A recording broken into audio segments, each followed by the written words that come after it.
लेकिन भारत के एक्शन के बाद उनके सुर भी बदले हैं। ये पाकिस्तान के नापाक बयानवीर हैं। ये जो गौरी, शहीन, गजनवी, ये चौकों में सजाने के लिए नहीं हमने रखे हुए, ये हमने हिंदुस्तान के लिए रखे हैं बाबा। ये जो 130 एटॉमिक हमारे पास वेपन है, वो हमने सिर्फ मॉडल बनाने के लिए नहीं रखे हुए। इन्होंने जहरीली जुबान में महारत हासिल कर रखी है।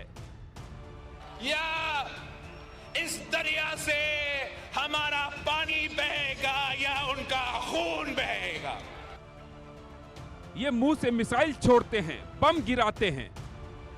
अगर तू पानी बंद करेगा, इंशाअल्लाह हम तेरी सांस बंद करेंगे, इन दरियाओं में फिर खून बहेगा।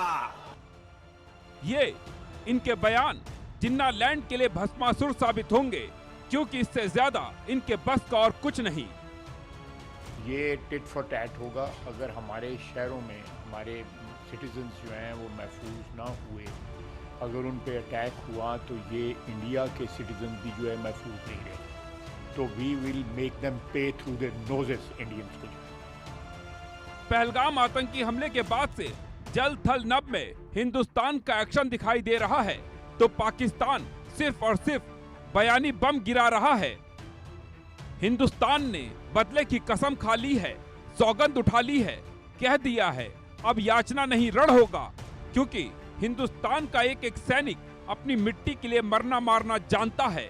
लेकिन पाकिस्तान की कायर सेना, उसके कायर नेता केवल जुबानी जमा खर्च करना जानते हैं और बाद में अपने दिए बयान पर ही गिड़गिड़ाने लगते हैं। ये पाकिस्तान का सबसे नया भस्मासुर है, नाम है मोहम्मद हनीफ अब्बासी। मोहम्मद हनीफ अब्बासी पाकिस्तान का रेल मंत्री है, जो हिंदुस्तान को गीदड़ भभकी दे रहा है, मिसाइल और परमाणु बम का भय दिखा रहा है। उन्होंने कह दिया ना कि अगर हमारा पानी बंद करेंगे तो फिर जंग के लिए तैयार हो जाएं।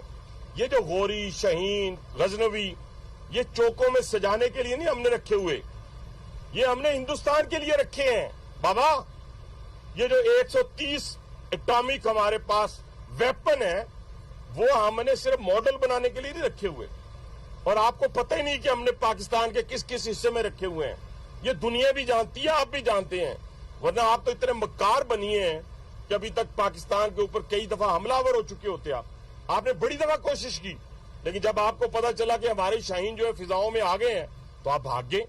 तो इसलिए मैं दोबारा दोहराने लगा हूं, ये जो बैलिस्टिक मिसाइल है, ये जो क्रूज मिसाइल है, ये जो शाहीन है, गौरी है, ये मैं फिर दोहराने लगा हूं, ये हमारे चौकों में नहीं है, ये हमारे बिल्कुल आप इनका रुख आपकी तरफ है।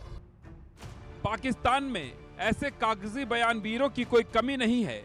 यकीन नहीं हो तो जरा पाकिस्तान के पूर्व विदेश मंत्री बिलावल भुट्टो को सुन लीजिए। हिंदुस्तान ने सिंधु नदी का पानी रोकने का फैसला लिया तो बिलावल बिलबिला उठा, कहने लगा सिंधु नदी में या तो हमारा पानी बहेगा या फिर उनका खून बहेगा। मोदी ने और उनकी हुकूमत ने ऐलान किया कि अब वो ये मुआहिदा नहीं मानते, और मैं सखर में इसी सिंधु दरिया के साथ खड़े होके भारत को कहना चाहूंगा कि सिंधु हमारा है और सिंधु हमारा रहेगा। या इस दरिया से हमारा पानी बहेगा या उनका खून बहेगा। लेकिन कुछ ही घंटे में बिलावल ठंडा पड़ गया, इसका खून पानी हो गया। यह भारत के सामने गिड़गिड़ाने लगा, बातचीत की बात करने लगा। बिलावल जैसी ही धमकी कभी आतंकी हाफिज सईद ने भी दी थी। सुनिए उसने क्या कहा था।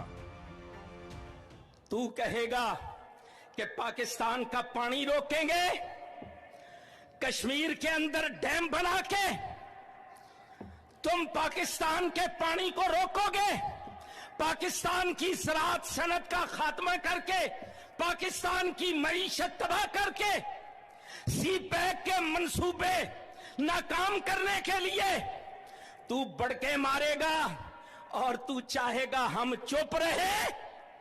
सुन, अगर तू पानी बंद करेगा इंशाअल्लाह हम तेरी सांस बंद करेंगे, इन दरियाओं में फिर खून बहेगा।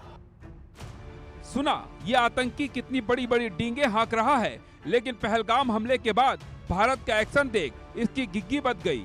बताया जा रहा है पाकिस्तान की खुफिया एजेंसी ISI ने इसे सैन्य छावनी में छिपा दिया है।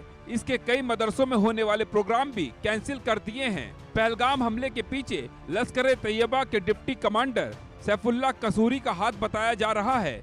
भारत के एक्शन के बाद कसूरी ने एक वीडियो जारी किया है।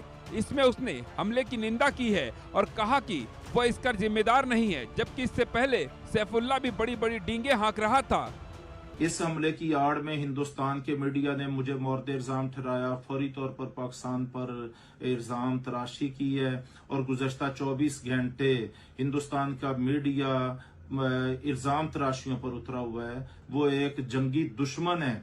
उसने मकबूजा कश्मीर में भी 10 लाख फौज भेज के एक जंग की कैफियत पैदा की हुई है और वो पाकिस्तान के अमन को भी तबाह करना चाहता है। तो हम हिंदुस्तान के अज़ैम को समझते हुए दुनिया से ये मुतालबा करते हैं कि वो आंखें बंद करके हिंदुस्तान की हिमायत करने की बजाय वो हक और सच के साथ खड़े हों। कश्मीर के इलाका पहलगाम में हिंदुस्तान ने खुद साख्ता ड्रामा रचाया है। हम इसको मुस्तरद करते हैं। ये उसकी सोची समझी साजिश है और इसका हक़ायक़ के साथ पाकिस्तान या पाकिस्तान के किसी पुरअमन शहरी के साथ हरगज कोई ताल्लुक नहीं।